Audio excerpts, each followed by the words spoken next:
Thank you so much, Dr. Ford, for those kind and gracious remarks. I always say I like for my mother to be alive and listen to folks tell something nice about her daughter. And I want to say to the 100 Black women and Thelma McLeod, thank you so much. Many of you probably don't know and may be looking at the bio that was given out that I used to be national president of 100 Black women. And I got a chance to talk to women and talk about how empowered we are. We just don't know it. So thank you so much for being here tonight. I'm so honored to be with you this evening. And when Dr. Ford extended the invitation and suggested that I go and take a look at the website and see who were the former lecturers here, I was immediately intimidated. I said, I am not a scientist, nor am I technologically inclined. In fact, I'm still trying to learn how to operate my remote control. And the cameras that you aim and shoot with were designed for me. And so I'm here, though, to talk about something I do know. It's about community economic development that includes affordable and sometimes, like we like to call, workforce housing because it's more acceptable.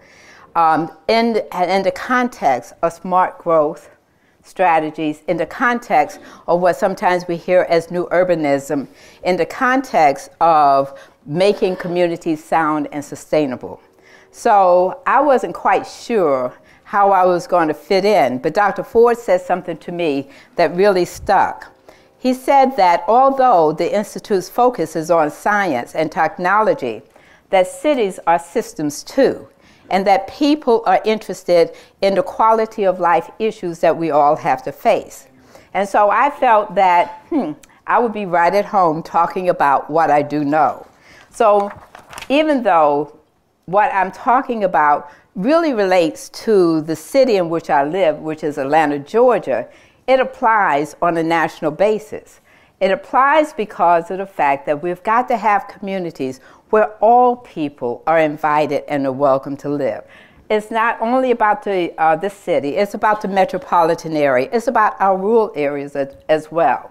And I know this because I've participated on enough national boards and committees to understand the depth of the problem that the United States face as we talk about housing our people and the simple things that we have to do in order to tackle these problems. I've learned a lot of lessons along the way, and some of which I will share with you. I have a thick little pad here of notes that was prepared with my help, but I used to drive my former staff crazy because they would write these wonderful speeches, and they would sit in the audience and say, I didn't say it. I don't remember that. And so I'm going to do a little bit of that today because I've had the pleasure of taking a tour of your city because I came in early enough to try and get a perspective of what I'm going to talk about and if in fact it was going to really touch you all and that it give you something to think about. So I want to talk to you a bit about the overall housing issues we face in this country. And then I want to talk to you about the things that drove me to create the Atlanta Neighborhood Development Partnership. And so I won't be about boasting, but I'm going to be about sharing and having a conversation with you. I want to talk about some of the myths of housing and the housing issues that affects a myriad of people from low to moderate to middle and upper income. The kinds of things that make for a sustainable community and turn cities into great cities, no matter what part of the country you live in. I believe in, and I have promoted throughout my work life, a mixed income community strategy. And I will share with you why I believe that this is an appropriate approach and why it encompasses some of the popular notions that you're going to be trying to cope with as you rebuild and develop and expand the city of Pensacola. And it will include transportation issues, environmental issues. It includes clean water and all the other things that make for the quality of life you're looking for. I'm going to talk a little bit about establishing the right kind of relationships and partnerships that assist you and abet you into getting it done. I will talk about, maybe how you go about making the case based on my experience. The political connections you're going to have to make, because all things are politic, as you well know. And that how do you bring the unwilling to the table to participate and put the issues clearly on the policy agenda of your society. We have had the good fortune in Atlanta of having the participation at the table. And so you have on your chairs part 2 of a study that was made by us at ANDP. But it was not just about the city of Atlanta. We had to begin to look at the problems we face in a regional context. Atlanta was the core of the region, but it had lost investment as people moved out and sprawled into the surrounding communities and the surrounding suburbs. I'd like to quote Joel Cotton, and he's a futurist and a presidential fellow at the Hobbs Institute at Chapman University in Southern California. And he describes the city, he calls a city of aspiration, as one that embraces the fundamental principle that one of the historic roles of a city has been to nurture and grow a middle class, to be the engine of upward mobility that offers affordable housing and generates entrepreneurial openings to a growing and highly diverse population. So I want to take you back in time. And I want to take you back in time to, I'm learning how to do this too, to 1949, when Congress passed the Landmark Housing Act that touted that a decent home and a suitable living environment should be made available for every American. 59 years later, we have failed to deliver on that very basic principle. Americans who work hard, whatever their profession, should be able to find decent, affordable, and safe housing. For many working people, this is not a realization. They have not been included in the American dream. Now, we have to think about who are some of these folks, because I acknowledgedly, I'm a black woman. So I'm not talking about just black folks. I'm talking about your children who have left home and gone on and got an education and come back for the entry-level job. I'm talking about the workforce that includes your teachers, that includes your workforce for your firemen, your policemen. These are the folks that make for good neighbors, and they are not included in the scenario. So what I want to talk to you a bit about is also that low and moderate income wage earner. Those are the ones who find themselves in the welfare system for a short time. They are also your children, as I indicated before, or the senior population, which I have now joined, who are also priced out of living in their community because that community has gentrified and pushed them out. So we're not talking just about poor folks. We're talking about the workforce population. So I would like to talk a little bit about the kind of jobs that used to support a family on a single paycheck that barely now keep a roof over our heads, because we're facing now the escalating prices of gasoline, the rise in home prices, transportation costs if we're going to try and buy a new car, and the lack of access to affordable housing that has had a major impact on these employees. The employees also that reach down to the carpenters and the electricians that we call late at night to come and fix something that has gone wrong.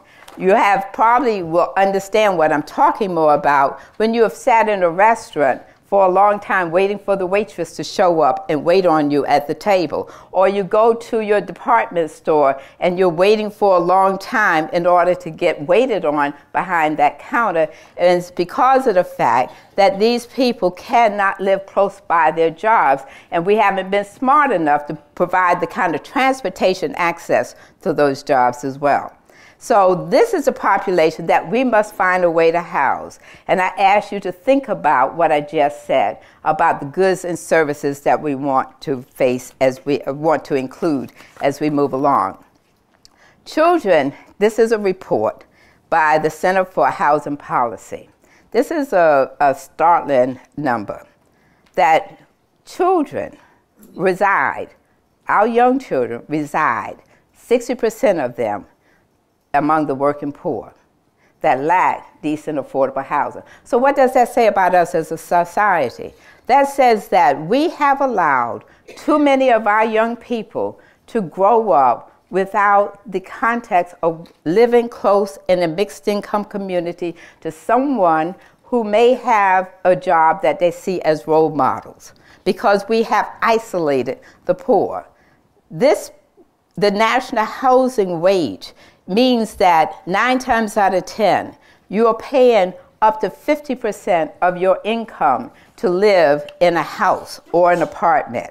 And we are not at the point that we would pay the kind of salaries. And the kind of salary in the normal household would take at least $15 an hour, not $5.70, to become a part of living in many of our communities. Our Americans take pride in calling ourselves the best house population in the world. We take pride in saying that is a basic principle. But as I said earlier, back in 1949, we passed legislation to ensure that at the national level, and it never really happened. It is not practiced in our country. We do know that people who do live in safe and secure neighborhoods, they are better citizens. They are participating in better schools. They have opportunities to good employment. They have a positive role model that continues to make contributions to our communities. They have the opportunity to become a part of our society. We have got to make certain that it reaches our children, our parents, and ourselves. If you think about your surroundings and it fails to move you to understanding that I'm speaking of, think about your children and whether or not they can come back home to live in the community in which they grew up. Housing now, fortunately, or maybe unfortunately, has grabbed the national headlines because of the high foreclosure rates in this country. So now the conversation has shifted as to what are we going to do about a problem. Now, one of the boards that Ken said that I was too numerous to mention was that I worked with the Federal Reserve Advisory Committee on the national level. Had an opportunity to sit with the Board of Governors as we talked about strategies that were, a little on the high finance side. But at the same time, we talked about basic community concerns. And we talked about the fact that the housing market was propping up our economy at a time that when things were doing badly for us and going badly, they were always touting the fact that the housing market propped up our economy. Now, there were those of us who worked at the ground level who understood the danger of this prop, because we know that in our communities, based on the availability of subprime loans, the availability of sometimes the no interest or the adjustable rate loans, that we saw people beginning to lose their homes. And so we began to say this at the table. We knew that we all want to own our own home, and it made us gullible to what became predatory lending. And now we began to see the foreclosure rate. And we talked about this not only with our banks, but our secondary market. What is happening? It is a false prop with reference to our economy. And we were standing on wobbly legs. And so we, at the ground level, saw the big tragedy and the big accident happen because it was happening at a smaller scale within our neighborhoods. And now, guess what? The whole of the United States is facing foreclosure after foreclosure. And we're seeing it in all of our communities, high end and low end. In your state of Florida, for instance, the numbers are even worse because during the housing boom, many investors bought property as second investments with the expectations to flip. And they make a greater profit. And that will go on and on and on. So what is happening now? The Atlantic Monthly described the new slum of tomorrow. And those are those subdivisions that now have houses sitting vacant. There are those condos that are standing isolated on too many streets in Miami and other cities. And so what we are seeing is the future slum of tomorrow, perhaps, if we don't do something to correct the problem. And so what we see in Atlanta happening, I'm not sure about Miami, but those new condos that were supposed to go for high-end housing are now being used as rental units.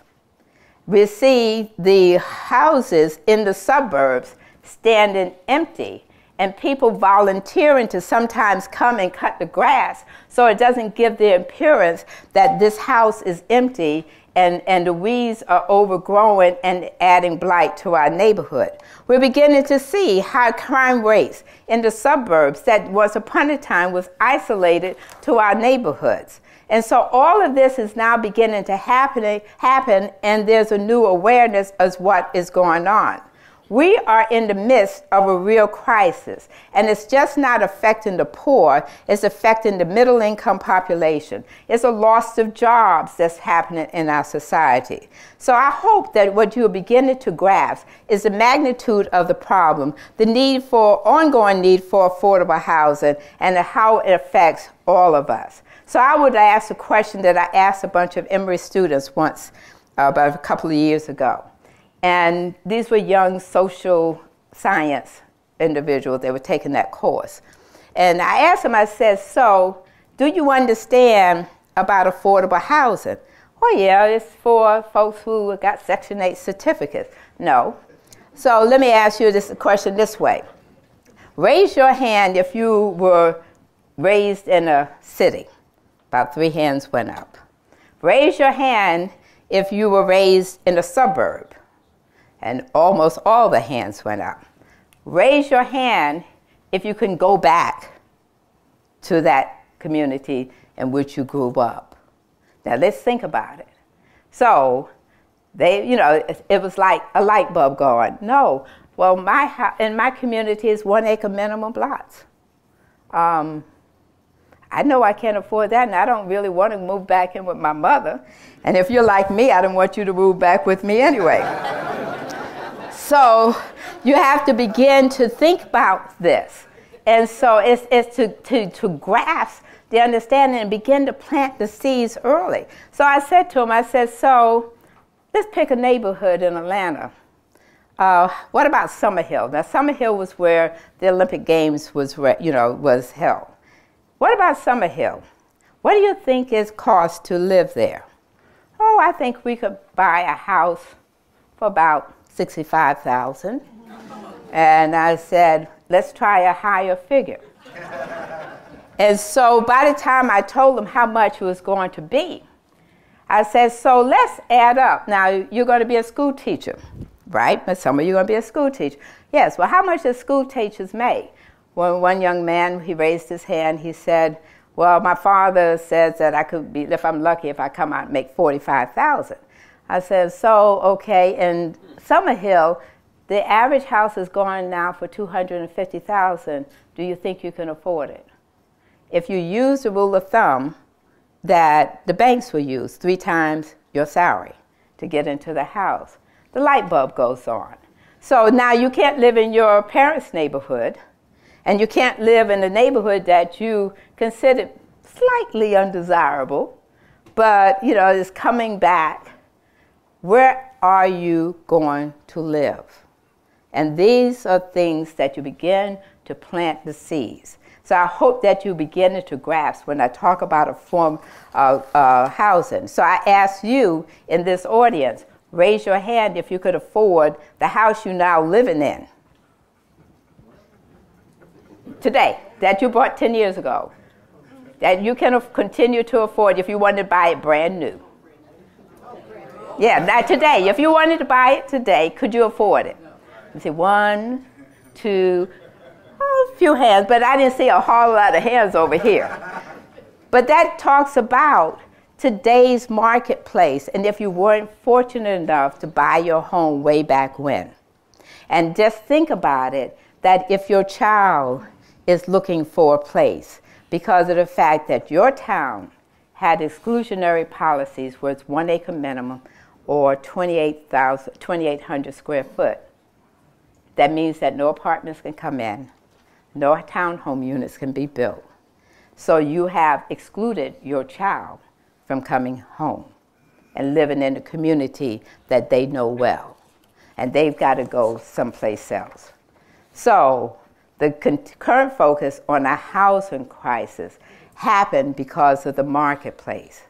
But the problem of affordability has been there for a long time and was not listened to or paid attention to until we have the crisis that we have today.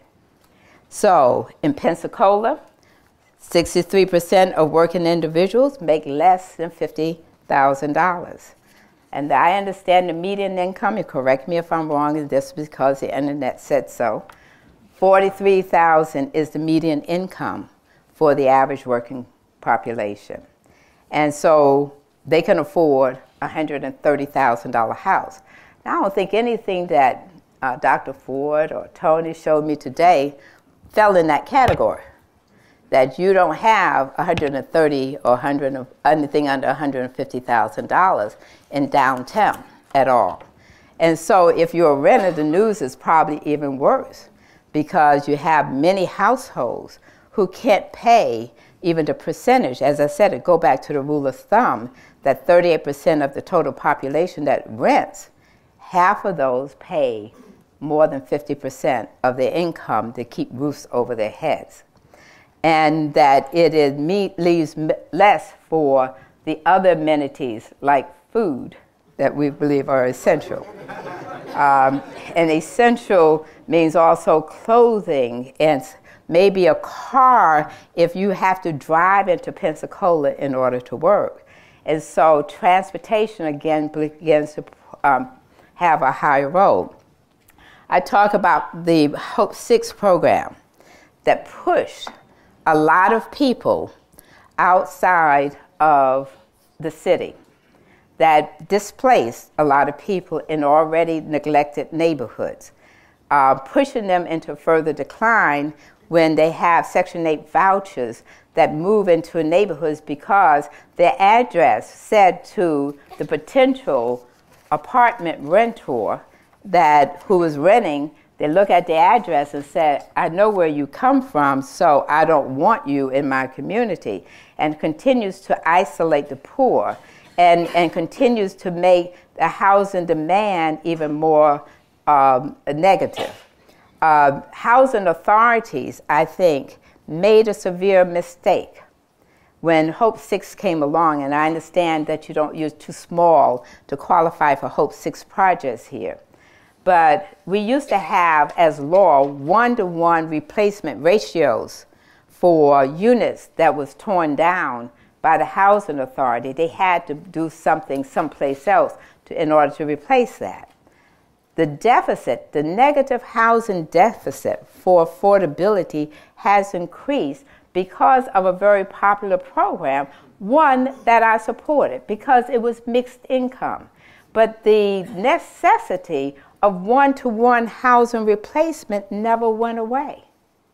We never should have allowed that to happen because there was already an affordable housing problem that existed that was increased because of the 1-to-1 replacement ratio being taken out of the equation.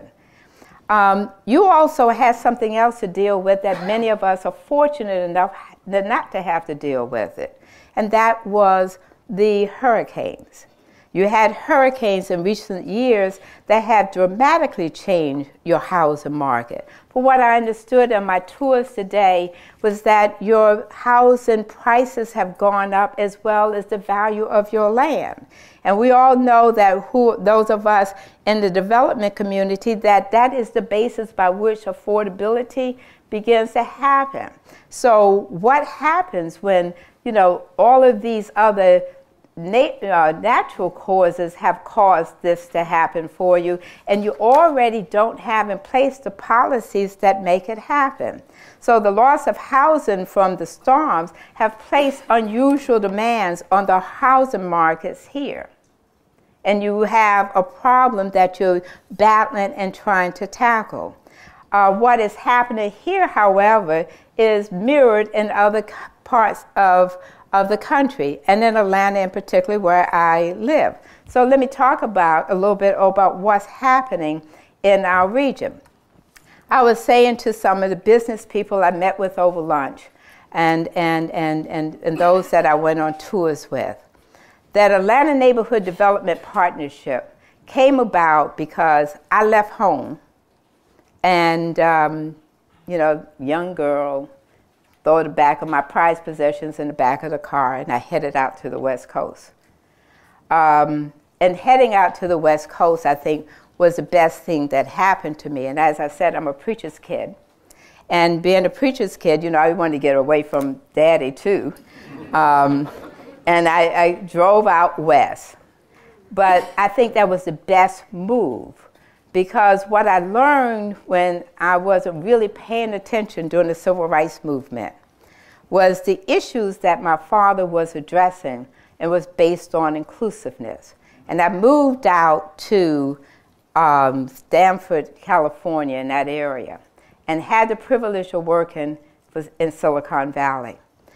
And in working in Silicon Valley, it was the private sector that began to say, we've got to do something about housing that is in close proximity to the jobs. Now, it wasn't about public transportation or anything. It was about how can I get a workforce closer to my plant to make the little widgets that's going to make these computers operate.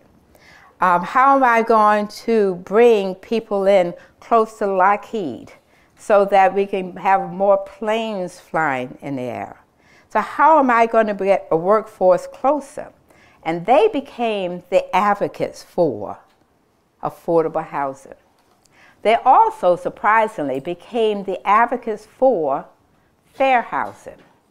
And we were one of the first agencies created in the Mid-Peninsula of California to create what we call Housing, if you felt you have been discriminated. This was the private sector. Not me, but them, that said we have got to come up with ways that makes housing availability equitable to our workforce. And they were the ones who did that. Again, I talked to some of you today, you've heard this before. That became one of the tools placed in my storehouse of knowledge. It became important when some 13 years later, after having worked for this group called the Stanford Urban Coalition, to then move to a national foundation, where because of my experience of working in forming public-private partnerships, were then taken on a national level where they asked me to form public-private partnerships, or private-public, I like to say, partnerships throughout the United States.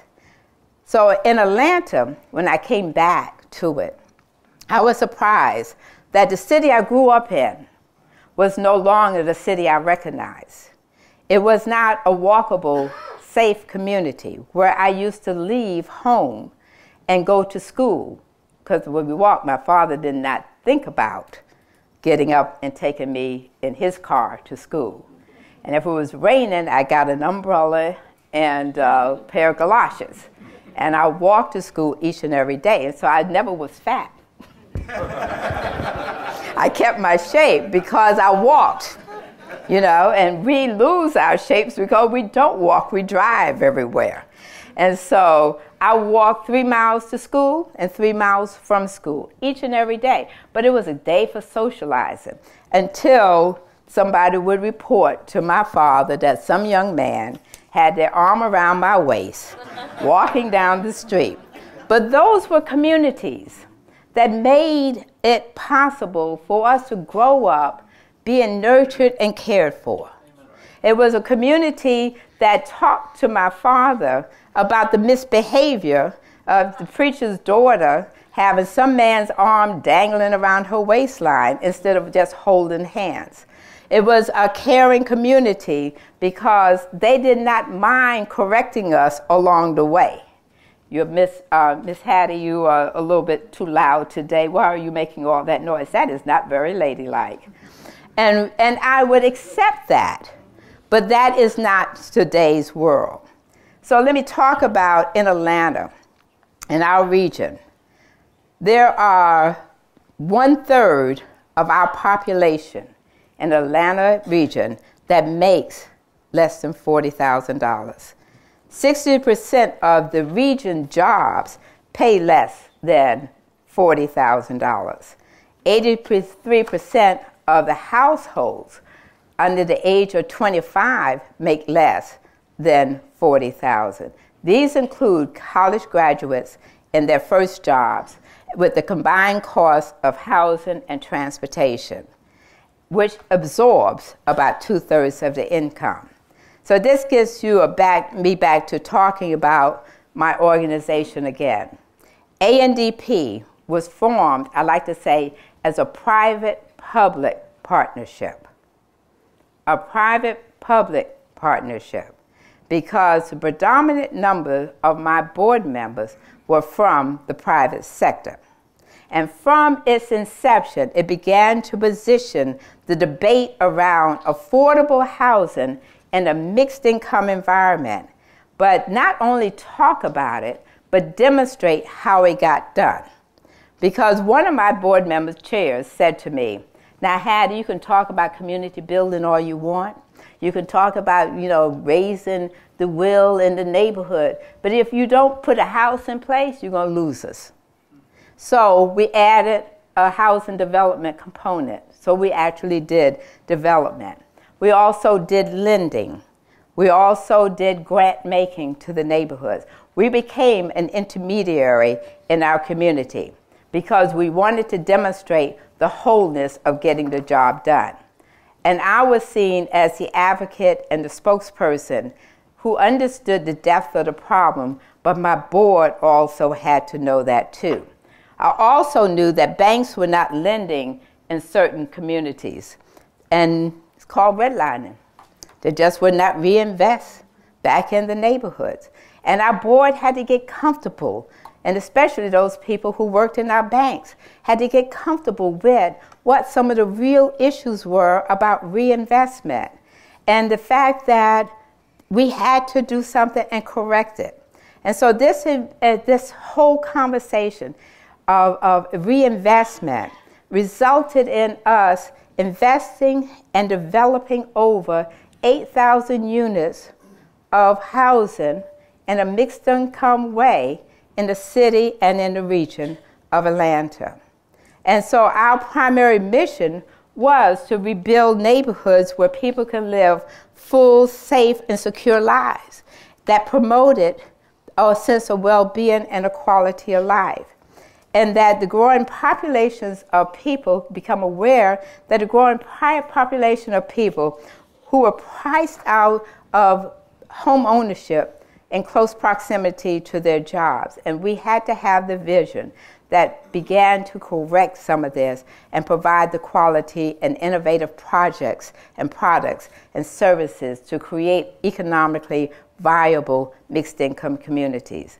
So I have to say that I was fortunate to have a founding board. Many of them sat at the table not knowing why they were at the table, other than their boss, who was the president of the company, who said there's this new organization being formed, and there's this woman that we're not quite sure of leading the way, so you are the one who's going to go and sit at the table and tell me about it. But when I look back at that forming board, I found that that forming board was the best vehicle. And I want you to hear this.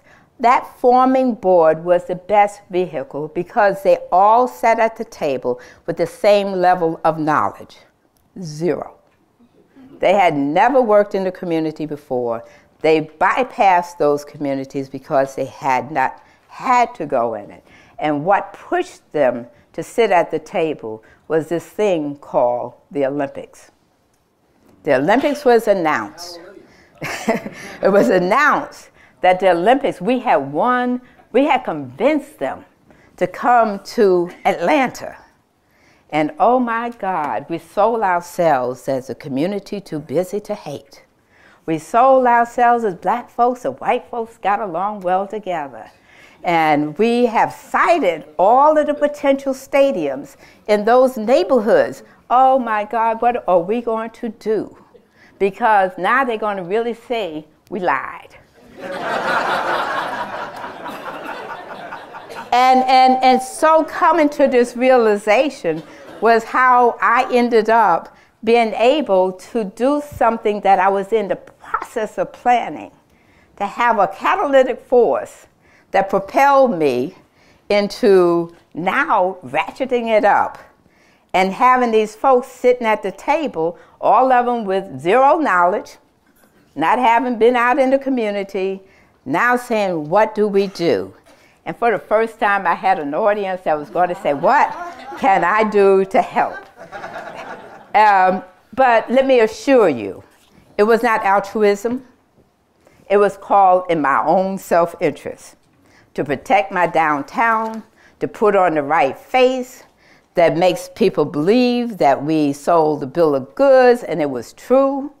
And I said, if you think that we can turn this around in 6 years, don't sit at this table, because it's impossible. It took 25 years for it to deteriorate, and it's not going to take 6 years for me to fix it. So if you're not going to be there for the long term, don't sit down.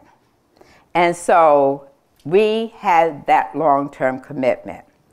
If Atlanta's leadership had not been what it was, because the business community was the dynamic force in Atlanta that got things done. They could talk to the governor and convince him to do something. They could talk to the mayor and convince him to do something. So I needed them to talk to each other. So you were asked the question of the leadership. Have they always been receptive to affordable housing? No. They didn't even want to discuss it. It was necessary to begin to rebuild the neighborhoods, and they knew it was necessary. It was the city, the county, and the private sector that decided they would join hands. And it was their desire that this organization not be seen as a part of a public entity because of the fact that we had to be nimble and quick. We had to be able to respond on a dime. We need to be able to invest quickly. And as I met with Thaddeus and his staff today, and no slight to many city government, you just don't work fast enough. And the property will go up, and the price of building the units will go up, waiting for it to go through the normal channels of City Hall and the bureaucratic process. So by the time that it gets done, it costs 3 times as much as it would have cost in the beginning. So ANDP was able to step in and begin to get that moving. So the philanthropic community was also important. These are some of the affordable housing of the past. But the community had to have the philanthropic community involved. Now this is where my working for a national foundation came into play, because I knew how the insides of a foundation worked. And so consequently, I was not one of those kind. I'm not too shy. I would ask the question, you know, most people ask for 10,000. I asked for 100. I'm bold enough, I asked for 2 million. I asked for 4. I even stunned one of our philanthropic members by saying, he said, I'm willing to give you what I gave you last year. And that was $2.5 million. I said, that's not enough. And I said, come and dream a bit with me about some what ifs. I can't make that kind of commitment. No. He said, well, how much are you talking about? I said, I haven't gotten to that yet, but I'll let you know. And we did. We let them know by painting the kind of pictures. These were the vacant lots, the deteriorated housing, the apartment complexes, and some old residential units by the housing authority. So this is what it looked like. And so if we thought about housing in this context, there is no reason to get involved, but we knew we had to fix things. So you would ask me several questions of how I would get involved in affordable housing and how did the leadership, not only in the city. I always say that I can talk to you like I'm talking to you today, sell you a good bill of goods. And you say, well, that you're speaking from your gut. It can't work. But I would say to you that anytime that I had to sell someone and ask them to join me, I would bring people that my board would listen to, from the Brookings Institution, from the Atlanta Regional Commission, and I would ask them to help me deliver this message because they had more credibility in their eyesight than I would have. So the other side of it was how, in fact, do we get a lot of this done? I always used to say to my staff that I ate a lot of chicken. I showed up at a lot of dinners. I raised my hand too often to join in on the conversation and not always sure about how I was going to get it done. I said if I write my book, it's going to be about elbowing my way to the table because I was never invited. I just showed up. I learned a long time ago that if I wanted to get people to listen, I had to back it up by sound research. We reached into the Brookings Institution, the Neighborhood Technology. We created what we call the Mixed Income Communities Initiative Department. That is the group in my office that did the document that you have, which is report number 2. We ran out of report number 1, that we needed to have mixed income housing. We needed to begin to do the kinds of things that would change the paradigm in the city of Atlanta. And so, and I'm going to skip through some of this because I think I'm about running, okay? During my 16 years at ANDP, we involved ourselves with a myriad of partners. The people who sat around the table over the long term for 5 years, showed up, participated, made it acceptable for mixed income housing and affordable housing to be an acceptable term in the city and in the region. The Atlanta Regional Commission decided to show and put mixed income strategies in their ICE-T funding, so that if you wanted to qualify for some transportation dollars, that you had to have mixed income strategies involved in it. And so it was partnership building, relationship building, bringing home builders as well as city and county and state employees to the table, all of us wanting to get something done. Mickey Products, this is what you have. That's the data, and I'm going to skip through so that I won't stay too long. The myths of affordable housing showing that market values will go down if you have a mix of housing. We begin to have places that look like this rather than places that look like that. And this was in a neighborhood, a very poor neighborhood that was led by a CDC that did these townhomes. And the market study said they would sell maybe 1.5 per month. They sold out before they could finish. This is an ideal community. If you want to talk about ideal communities, places where people could live, work, learn, and play. These are neighborhoods that are in Atlanta. That's our MARTA system. We now have indoor, outdoor. We enjoy the quality of life, a mix of housing choices that gets us from the high chair to the rocking chair. These are communities that are possible, ladies and gentlemen, if in fact you have the will to make it happen. Successful choice community. These are communities that have varying housing options at many different price points. Not all exclusive high-end housing, but a mix. We must begin to train the public and the private leadership on strategies of how to get it done. Housing must not only be affordable to buy, but also to rent. And housing sustains a community when it's a mix, because of the fact that you have a mix of people living there. It needs to be a walkable neighborhood so we can park our cars and clean up our environment.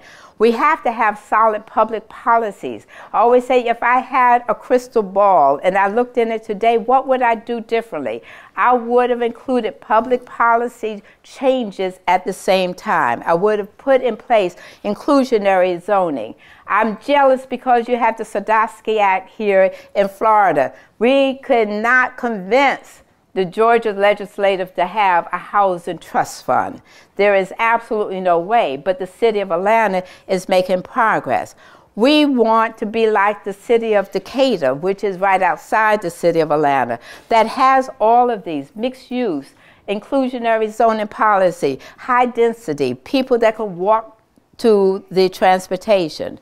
And villages at East Lake used to be a public housing where they call it Little Vietnam. Now are places where people are living side by side and don't really care who their neighbors are as long as they're decent. We have projects that we've invested in. The argument happened one time about downtown with Centennial Park now coming online. And what are we going to do about it after the Olympics? And I raised my hand after being quiet in this room. I was the only black person in there and the only woman. And I tried my damnedest to keep my mouth closed. And I proposed that we would build mixed income housing, and the room erupted. But I said, not only am I going to propose it, I'm going to demonstrate how it gets done. And that unit in the center is the units that we built around Centennial Park that's now next to the aquarium, that's now across the street from the World of Coca-Cola. And so it is in the midst of what is happening, and they have affordable units because we invested in it. These are apartments that were going up in one of our older neighborhoods. That's mixed income. It goes on. This is a wonderful development. Hotel in the middle, condominiums on each side. 25% set aside as affordable downtown Atlanta. And that's because of the fact that we went to the table with the investment and said, for our participation, you're going to have to set aside. And the city and groups like us are sitting there making sure that it happens. This is a senior facility. We didn't have to advertise because of the fact that it was so badly needed that when we finished the last nail, we had the occupants. So I'm Hattie Dorsey, and I am pleased that you invited me.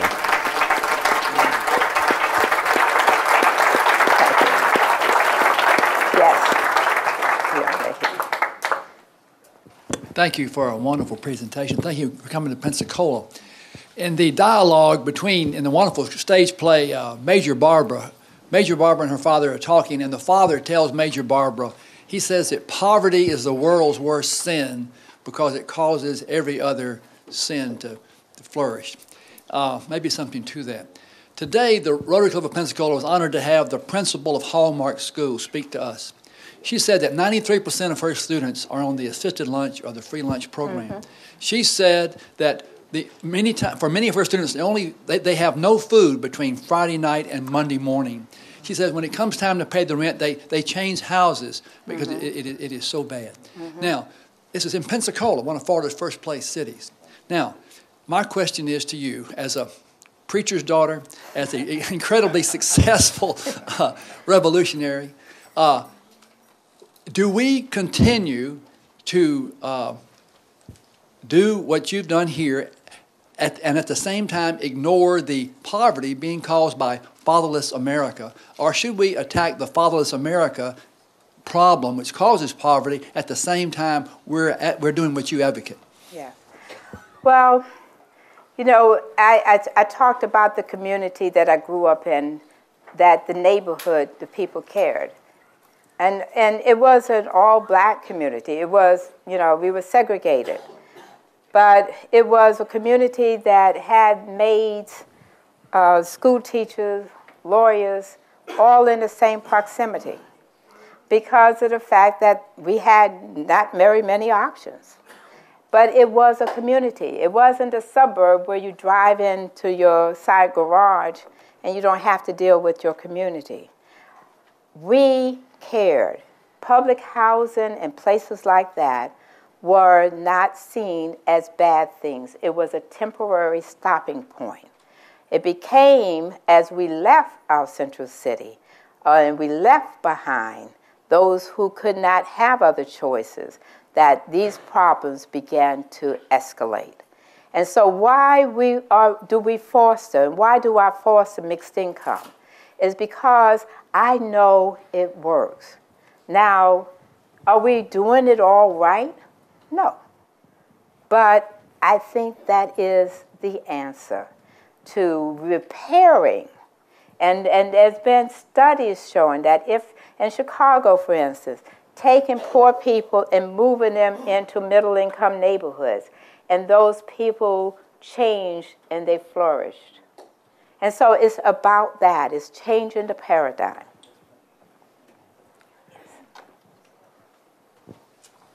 I'm glad you're here. I live in one of those communities that you're talking about.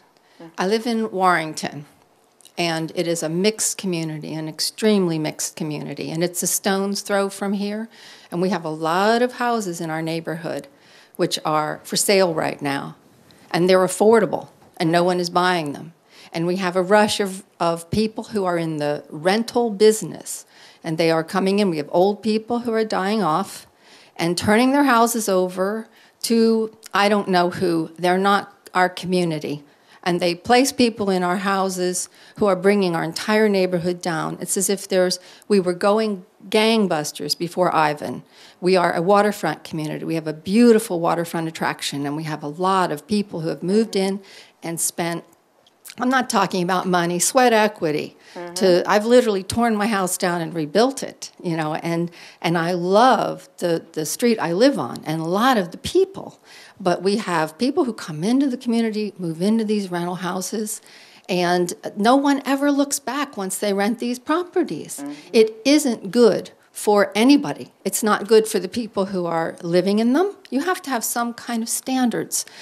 I pick up trash. Okay, I couldn't take it anymore. So I have a business in the community as well. I pick up trash almost every day after I drop my son off at school because I can't stand the beer bottles and the cans. And when the young children walk by me, I talk to them and I say, you shouldn't have to see this. And I can't look at it, and you shouldn't. You're better than this. And I'm talking about a community that's very mixed, racially, economically, socially, in every way you can imagine. It has such beautiful potential.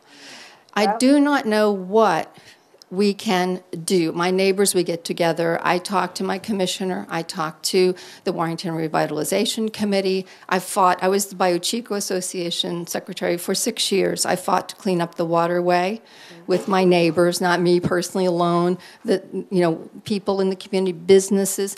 We have businesses. The corridor that goes from here out to the Navy base is a disgrace. It is called Navy Boulevard. I have said, until you fix that, the houses, the communities that live on both sides of that ugly corridor will suffer because no one ever turns right or left. It is too uninviting. Businesses will never purchase properties. There are some moving in, but right now we're fighting with one that is doing whatever he wants, including putting 25-foot-high slabs of concrete, just dumping them out of Bubba boxes. We're fighting continually. And are you asking for... What can we do? I want to wake this community up to the fact that we have wonderful neighborhoods a stone's throw from here. Everyone doesn't have to run away from these places. Well, we can build these up, but how? What do we do? Well, we formed in Atlanta, and I was saying that you were a bit ahead of us. I always say the South is kind of sleepy, and we drag behind the rest of the world. But Florida put in place some things that we didn't have in Atlanta, and they were called community development corporations. You remember once upon a time that if you moved into the neighborhood, somebody knocked on your door with an apple pie. And they said, welcome, and let's talk about our neighborhood. And I would say that they became a part of, rather than just a resident. And so you've got to begin to talk about strategies of inclusiveness. As neighborhoods gentrified, there's this one neighborhood called Reynoldstown in Atlanta. And some of the neighborhoods, oh my God, all those young people coming in, and they got, as Ken said, purple hair and red hair, and yeah, oh, what are we going to do with them? They don't look like us, black or white. So what are we going to do? But they became the entrepreneurs in the neighborhood. Amen. They became the entrepreneurs. They were the ones that opened up the coffee shop and the little quirky-looking restaurant. And they brought the entrepreneurial spirit back in.